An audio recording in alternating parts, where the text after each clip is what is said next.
Welcome to the Marquis Masters Podcast. I'm Ryan Estes. Most leaders talk about people first. Darius Reid proved it when it actually counted. In today's episode, we get into how Darius helped guide teams through the uncertainty of COVID across New York and the Northeast. He built an operating model that earned real buy-in and delivered a record-breaking year, putting him on the map with awards like Leader of the Year and Home Depot's Marketing Partner of the Year. When you're competing in an ecosystem with something like 30,000 vendors, you do not win by accident.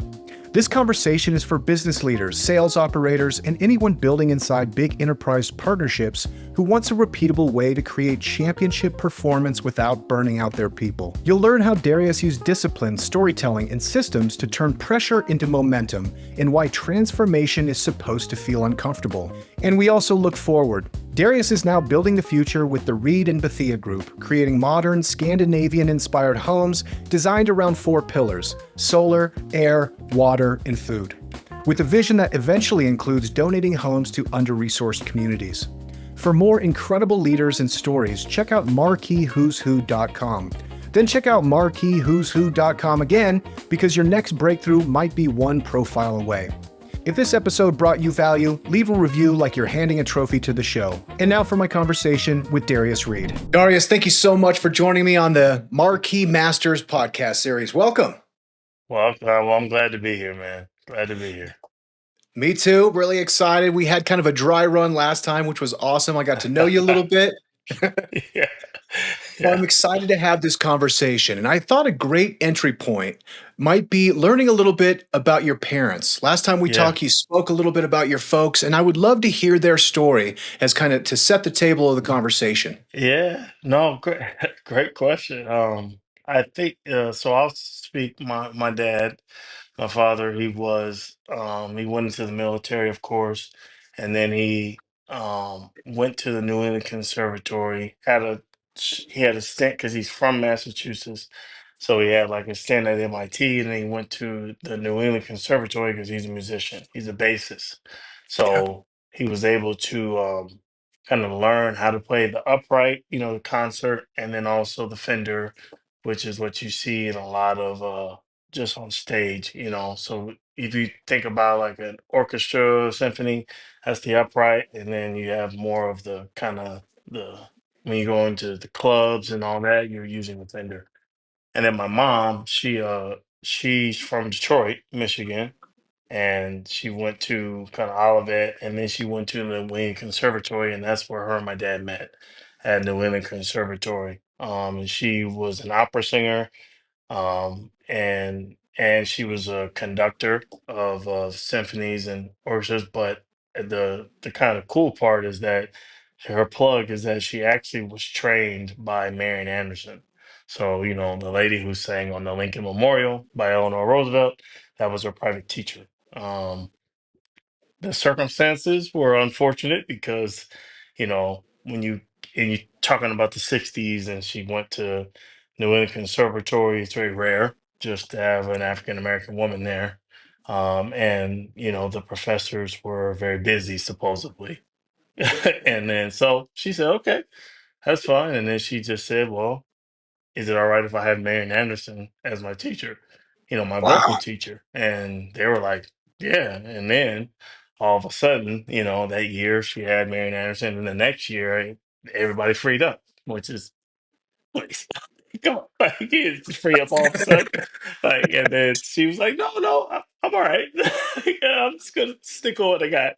So she kind of which she went to one of the top universities in the land on the Winter Conservatory, and then she was trained by one of the best to ever do it in history. So it's kind of cool if you think about that. And then they kind of got married. They met there, got married, and then moved to the West Coast because they didn't really want families popping in every day, just so they could kind of create the life that they want. And then they had my brother who's older than me, and then me. So the 2 kids. So that's kind of their story. Incredible. What an incredible gift of music. And I see a guitar over your right shoulder there. Do you play? No, I do not. I'm a collector of things. I'm a collector of things. Yeah. Yeah. I love it. So, folks were into music. classically trained, Detroit. I mean, did you just listen to Motown all the time or? You know, I mean, yes and no, because they were fans of just great artists. So, I grew up on Bach, Mozart, Handel, like just in the more classical realm. But then for my dad, a lot of his, people that I consider like uncle were like, they played for all the Motown people. They played Yeah. for Motown. So they would just come over and that was where it kind of the connection of that. So it's kind of like, yeah, uncle this and auntie this, and it's like no big deal. You're like, wait, hold up, wait, who'd you say? Yeah, I'm like, oh Yeah. yeah, like, and then people would just be like, yeah. So it's kind of, yeah, it's unique that way. I would say it's very unique. Oh, Yeah, it's incredible, and what an incredible gift. And I know both your folks had kind of like hobbies and talents and an incredible yeah, career, which obviously rubbed off on you. And one thing that kind of I thought it was remarkable that we talked about last time were two gifts. One you had for your father, one you had for your mother. Maybe you could tell those stories. yeah. So my dad has this amazing like upright bass, right? That it was made in Germany, and which you think about how the classical era, it's very old. I think it's 1900s of some sort. It's pretty old, and so but that's what he would tour when he was touring and playing with Aretha and all different musicians and stuff like that. And so, but he had like two albums that he came out personally. So I kind of had the albums framed and kind of put up on the wall. So it's like a corner. It's like my dad. So it was like his upright bass and his two albums and all of that. And then on the other side of like kind of across from that is I have this kind of grand piano. Is the piano that my mom did her master's degree at New England Conservatory. So it was, a piano that she practiced and did. It was a practice piano for the conservatory, and they were, as they would cycle through many different pianos, they just were getting new ones, I guess, a new batch, and were like, you can buy this and take it, whatever the cost was. So she did. So this was a piano that I had growing up, like in our kind of living room. It was just always there. So when COVID happened and my parents were gonna get ready to move out of Southern California and they were gonna move to Atlanta, I kind of took the piano and had it restored. It took like 13 months. It's a long time. But they basically take every single intricate detail off of it, make it new, restore it, whatever it may be, soundboard completely. And so her corner has that piano in it. And I kind of put a player piano and I'm not allowed to play it. So even though I did, grow up playing, but that's not my expertise. It's more you kind of it's a social gadget, right? It's like a social kind of tool that if you're just sitting and you have whatever music, 'cause you have this long list of discography that you can choose from, and then it kind of has her diplomas on one wall and then this thank you that she got from a choir that just from her appreciation over the years. So it's kind of cool. So I kind of have that is anchoring my living room and kind of the center of the house, which kind of brings, you can kind of get the vibe of the home when you get in it. So it's pretty cool. Have you ever wondered how some people's stories live on, not just through their work, but through history itself? For nearly 130 years, Marquis Who's Who has been documenting the lives of leaders, innovators, and changemakers across every profession. From CEOs and scientists to artists and educators, Marquis has captured the stories behind success, the people who define our times. Being listed in Marquis Who's Who isn't just recognition, it's taking control of your personal brand and using it to create a meaningful and impactful legacy. It's a record of your life's work, preserved, published, and accessible to generations who will study, research, and be inspired by your contribution. If you've built something meaningful and you've made an impact in your field or community, this is how you ensure your story is told and your personal brand is maintained accurately with integrity. Visit MarquisWho'sWho.com to learn more about how you or someone you admire can be featured, because history remembers those who take the time to record it. Yeah, and I know creating a vibe in the home is your expertise.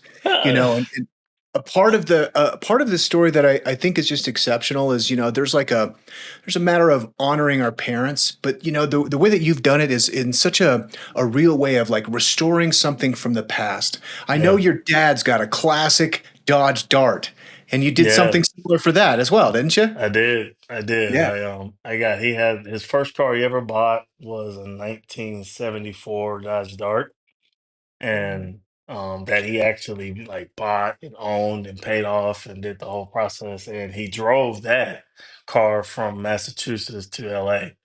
So he drove it cross country. So when it kind of went, so the same exact car is when kind of around that time that I did the piano for my mom, I kind of did that for my dad, and I kind of unveiled that maybe 2 years ago on his birthday, um, which it was actually 50 years anniversary of when he Wow. had it, which was pretty cool. Yeah, so that would have been, yeah, 24, yeah, 24, 74. Yeah, it was actually a 50 year. So it was like he got to see it and kind of saw like, oh, this was what he ran around town, and the stories that supposedly my mom went out the like sunroof and they were young and having fun. So it's kind of cool. So that it was there. So just kind of the essence, because I think a lot of we forget about the past and where we come from and the history and the moments and the things that made us, that it is kind of gives us a perspective of who we are and who we have to continue to be. Because there's a lot of history in the past, and sometimes a lot of people forget about it.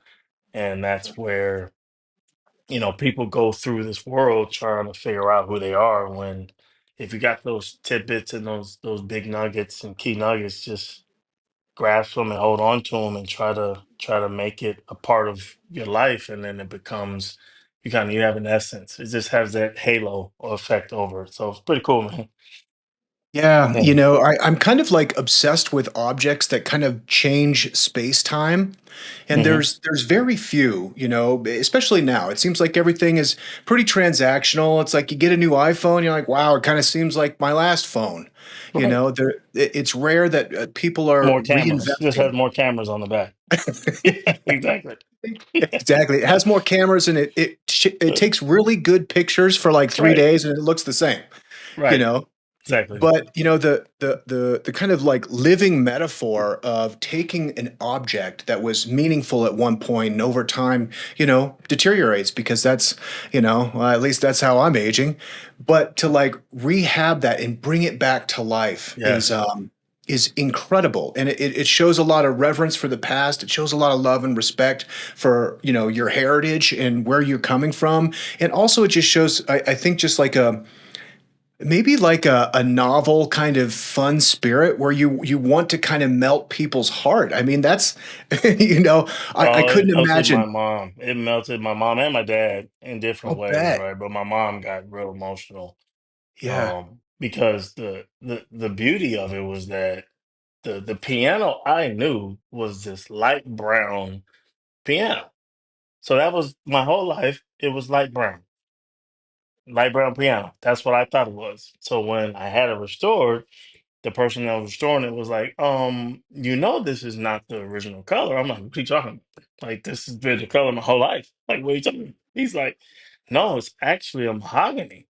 I'm like, well, then take it back to the original color. Like, Wow. let's go. So it actually went to this full metamorphosis, and for my mom, it was like she saw it was the piano, but she saw a whole new piano that she never knew like that was what it was. It has a rich color. It's beautiful, and I'm like, I'm glad I took it back, like because it looks the part. So yeah, it's Incredible. pretty cool. And I want to kind of thread through, all of your success. I mean, you have amazing accomplishments and awards and projects, and there's a lot of different facets that we'll kind of get into. But I really want to start with your folks, largely because one, it takes incredible amount of practice and rigor to study music. And then to be successful in the music business is, boy, also a doozy. It's really hard. So what Yeah. did you kind of gather from your folks as you were kind of beginning your academic and your business career?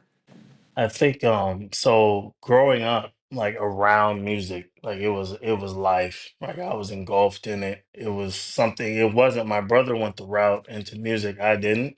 I kind of went more business and athletics and kind of had that. But I saw just the level of discipline that you have to have within music and the amount that you have to practice to because you only get one shot. Like it's like lights, camera, action, and you have to perform. But the hours that go in before that performance is where the magic is made, right? Because you're learning, okay, this chord, you have to do it and this time, and you can maybe put a little extra flair because you have space, and you start to learn kind of the details that go into it. But you learn. I learned a lot from my mom just because she would have a lot of big productions, and she would have choirs of all ages. You're talking like from kindergarten and to all the way to eighth grade, and then there was like production of like plays and just the details and the timing and the way that you have to get everybody on one accord and one page. But it takes practice, and she would be practicing, the full semester, and then at the end of the semester is when it's like showtime. And it's like you have that one, 2 hour block that is, but you're practicing the whole entire time. So it's like, you have to put in the work to get the results that you want. So that was something I learned very young to see it because I saw it. Like seeing is believing. I got to like really live, breathe it, be a part of it, understand it, and watch the level of excellence that she had, and similar to my dad, just with him and going and performing and playing with all these great musicians. It's the same thing that it's that you have to put in. And he would be practicing in the garage, all into the night, just preparing for it. So it's like you have to prepare if you want to be successful. So that was what I took from that. A lot of other things, but if I had to sum it up, that's well, a lot what I took from it. Incredible. And when you were studying, you got your undergrad at Texas Southern, it looks like, Yeah, got an MBA from Kellogg School of Management from Northwestern. Did yeah. you have that performance release? I guess the beautiful thing about all the study and music is that you get to have the performance to let it all out. Did you have kind of a moment like that in school?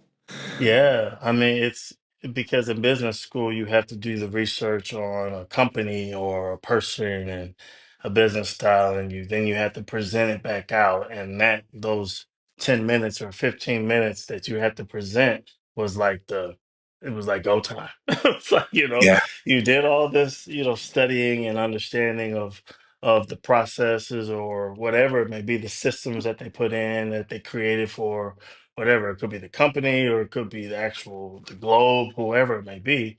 But then it's like, how do you articulate that back? Because you have a lot of these facts and a lot of this information, but it's how you present it. It's how you say it. Because you don't want to just blab on. You have to then create the storytelling. And that's where storytelling, I started to get into that and love it, and really see the value of it, because if you can tell a story, you can captivate an audience, which can blossom into whatever it may be. It could be sales, it could be loyalty, it could whatever it may be. You have to tell the story. And I think a lot of times it's not when you're dealing with people and how they're interacting with different things. It's about the story. And most of the time, people just want to be transactional, like where it's just, I give it to you, you buy it, where it's like, no, like we have an ecosystem. You can do this, and you can upgrade it. We're going to send, and Apple does it very well. We're going to send you this update through the waves, through the air, and you're gonna wake up and your phone's gonna be brand new, and you didn't have to go buy another one. So it's like understanding that process is where a lot of it came from, and school was you start to study a lot of that, and I think I really honed a lot of that in at Kellogg. It was just because that's what you focus on, right? Yeah. Undergrad, you have a lot of different disciplines that you're learning about, but when you make the choice to go to business school, you learn and you have to dissect it and study it and look at it from different lenses. So it's pretty awesome. Yeah, it's incredible. And I love this idea of storytelling as being an attribute of leadership, Hmm. largely because, in my experience, leadership isn't something you can really teach. It's something that is innate in some people, and through the process of a refinement you can get really good at it. So like you said, like sometimes a story will have people rally around sales, it'll have people rally around a joint mission, and it can also Right. help people rally around a crisis.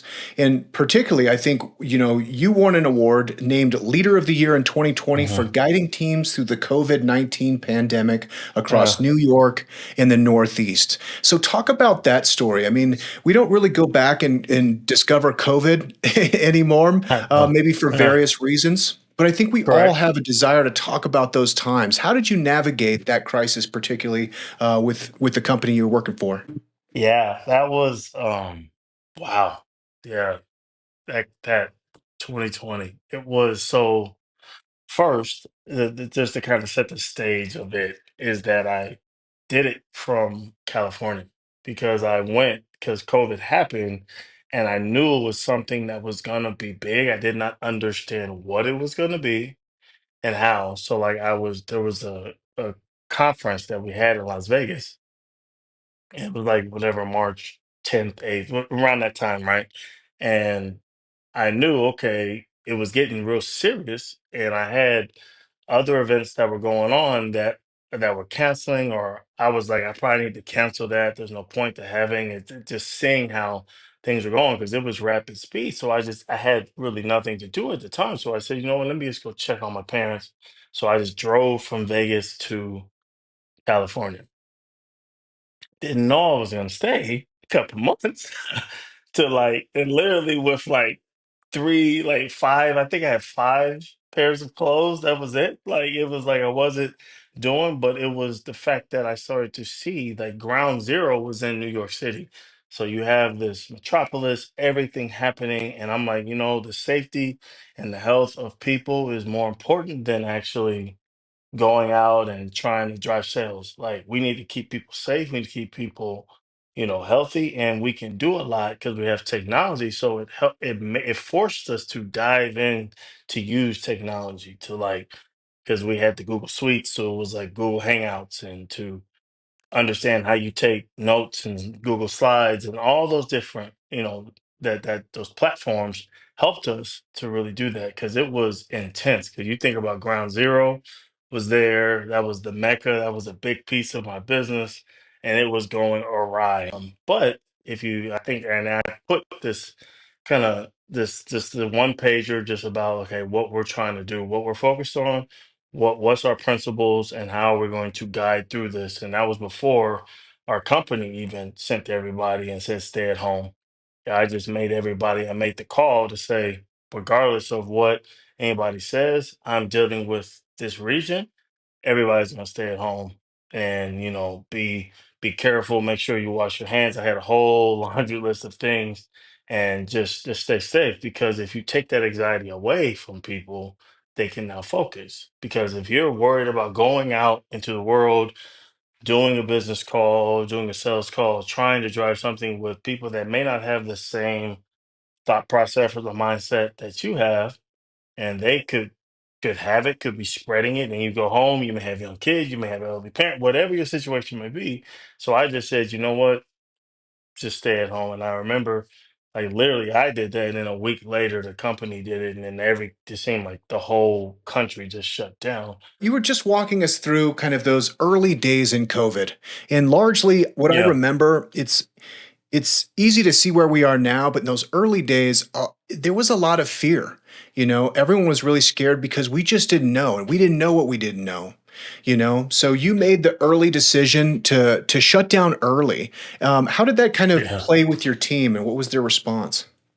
There was a sense of relief from my team, and other teams thought I was acting rash, right? Because you did not know to that point, right? You did not know exactly how this was going to turn out.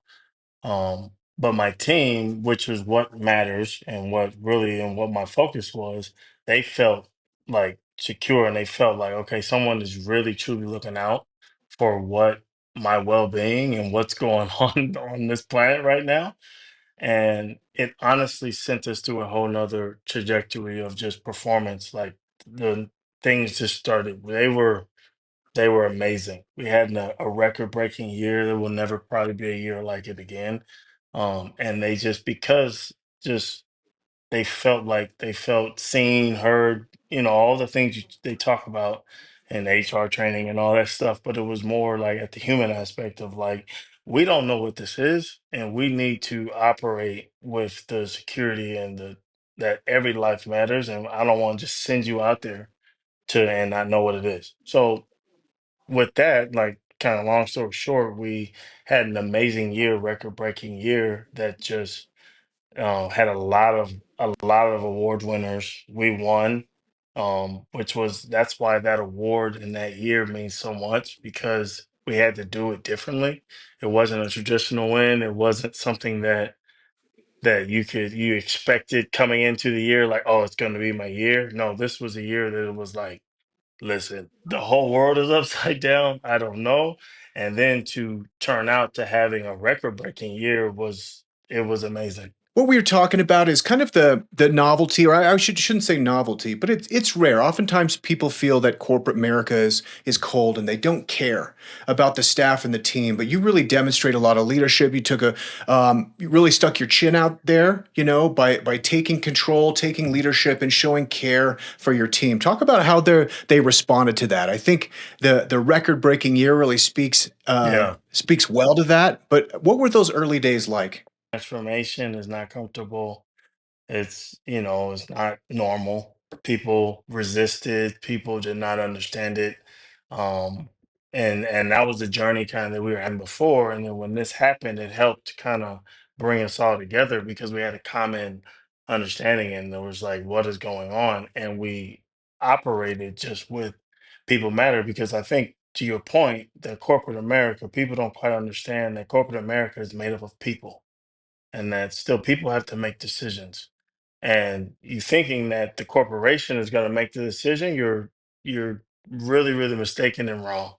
That it's people, like the people, like you hear it talked about so many times that people don't leave companies, they leave people, they leave managers.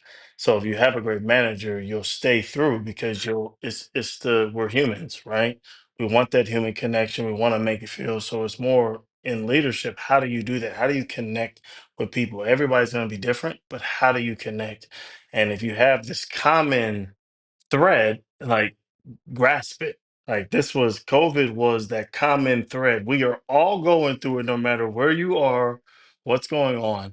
This is like, and we're going to get through this together. And when we had that understanding, it like unlocked this. I don't even know how to say it. It just unlocked just how the team just worked with each other, how it was going out and just doing things for the organization, the corporation. It was amazing, and that's why we had such a record breaking year where it was like usually they have this period where they take three regions from the country and they decide it was like they didn't do none of that. It was like Northeast, you win it. It was like shadow of a doubt, you are the best. So it was kind of like that. You were that undefeated king a little bit, an undefeated team that just kind of went out there and did what you had to do, and it was rewarding in that respect because you got to see the rewarding part was seeing other people succeed, and that was really cool in a time that you weren't supposed to, where everybody was head under the sand and trying to, dodge and find a way. It was like, no, there was no COVID excuse or COVID hangover, as I say. That we just kind of bonded together and got after it, which was awesome. $1 billion, I mean, you unlocked incredible value, Yeah. and your champions, it sounds a lot like the Nuggets. I mean, that's what I was thinking in my head, the Nuggets of the Northwest or Northeast. Um, but I want to hear a little bit about kind of your technique and the Yeah. momentum, so managing billion-dollar channels, what other kind of operational techniques or kind of managerial techniques, being a sales guy, but putting people first, how did this kind of like lead to this kind of success with kind of enterprise partnerships? It was system and a model, right? That works for your team. And that's what we created. It was COVID others when I was running the Home Depot team. We had to have this operating model that, and you have to get the buy-in. It's not something that is just, here's an operating model, you take it, you do what I say. You're not going to be successful because you're dealing with people. You have to have an operating and say, this is what I'm thinking, this is what I think, how do you feel, and get the buy-in and have them the ownership on their behalf. That's how you lift and you really do things that you would never think you could, because if two parties have the buy-in, there's amazing things that could happen, you know. I've watched it, I've never experienced it, never been married, but I see that's the kind of partnership within marriages. Like it happens when two people have that buy-in and they're working together as one. And that was something that we have. But to do that in a large organization, you have to have a system, you have to have principles and operating models, something that has a framework and structure to kind of get them behind, and then work with them and let them get that buy-in, because then they turn it into their own.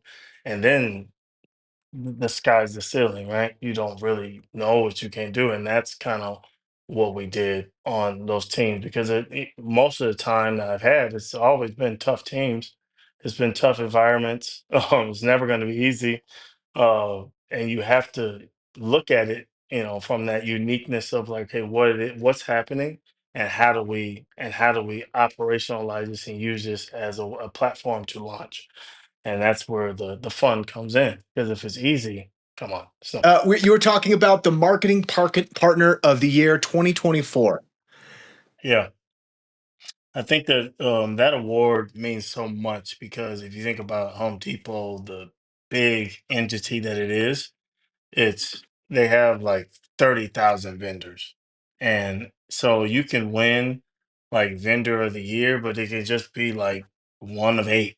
So not that that still is the feat, and that still is great, because you have to do it over a period of a year, but to be one of like 30,000, it was a moment that was like, wow, because you have to have everything working from just all. You have to have your internal team with their internal team working together as one, having plans, thinking forward. And it's just something that's probably one of the proudest awards I've ever had, Yeah. that I've won, to have, because it's you're getting showcased. It was, and the cool part was that we actually got announced like the last award. It was the last thing in front of all your kind of peers, and you're like one of thirty It's thousand. Kind of it's that's a big staggering, in deal. one of the Yeah, biggest retailers on planet Earth, with some of the yeah, biggest brands, American brands that have right. been. You Mhm. know, it's incredible. Yeah, you got brands Yeah. from all over the world. Like you got brands from everywhere, and you're just the one.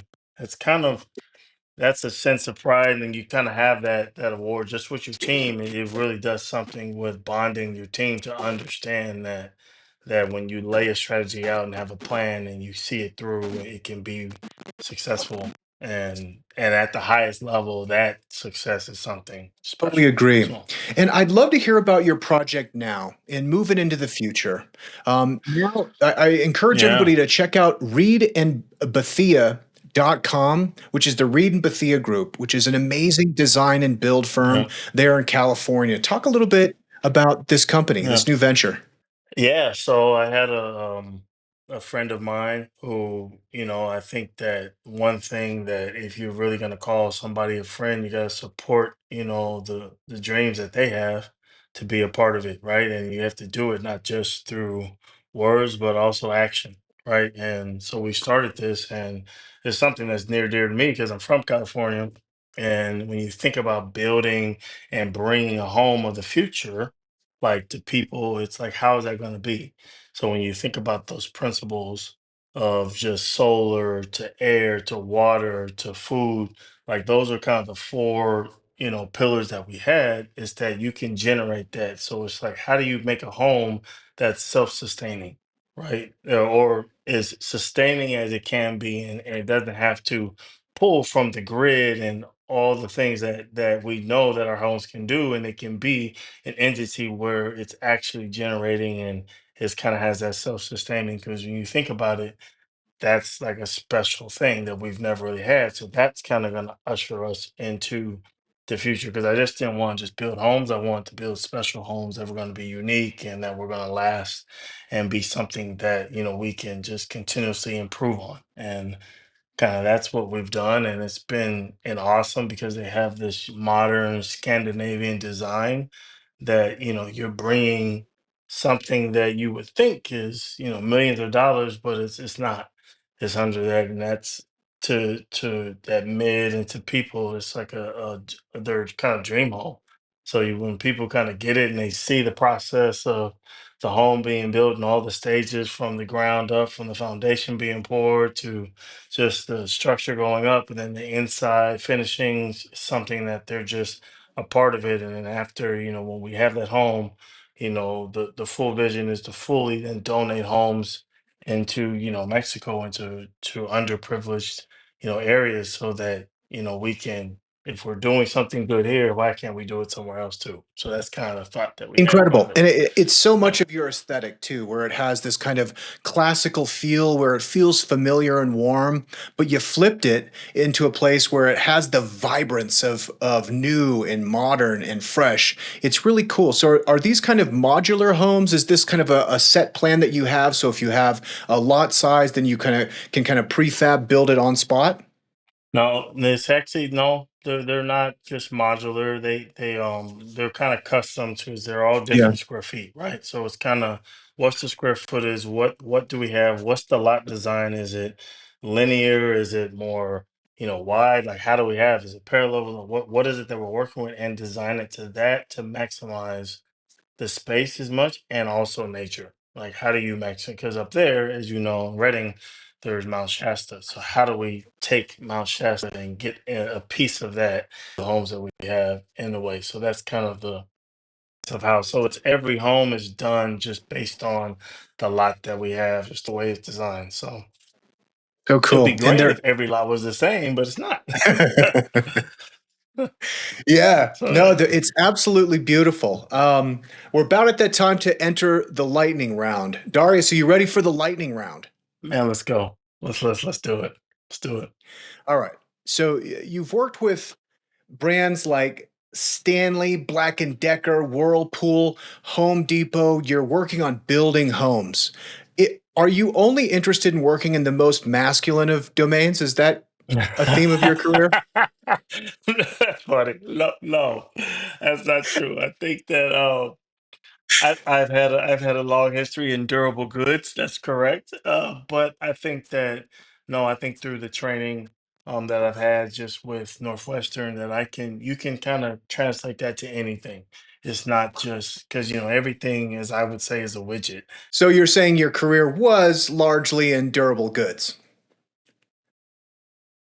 It was, and that wasn't just it wasn't by design. It was just how it worked out. I got a job out of undergrad, and it was at Black and Decker at the time, and you kind of work, and they had the merger with Stanley, and then I kind of saw different opportunities and went to Whirlpool. So it just wasn't. It's just the way it morphed, but I think that you can take, because I think winning and growing are universal tactics that you can take to any industry. So it's not that it has to be durable goods, but I have had a career in durable goods, Love it. that's for sure.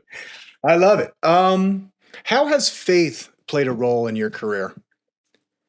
Huge man. I have my mother is very faith journey. I think that just me taking this time that currently off just to take care of my mom with her cancer journey and to seeing kind of the magnificent and the hand of God just had at work just within her situation because you see within 9 months she went from being 100% consumed with multiple myeloma to zero, and self-sustaining is, if you think about cancer, can be I don't even know what the word, cancer can be very stubborn. It can be, and it can stick around. So to see that kind of improvement has been something for me to just witness and to be a part of that journey, and then to really truly see, the hand of God work has been pretty awesome. So, but that's just the way I was raised. But then, you're raised that way, and that can just be a ritual. But then when you actually go through something and see it in real time, it's different, and that was the situation with my mom, just me making the choice to, step away from work and to focus truly on her, because my motto is you only got one mama. So you can go work for anybody, and you can start your own company, but you only got one mama.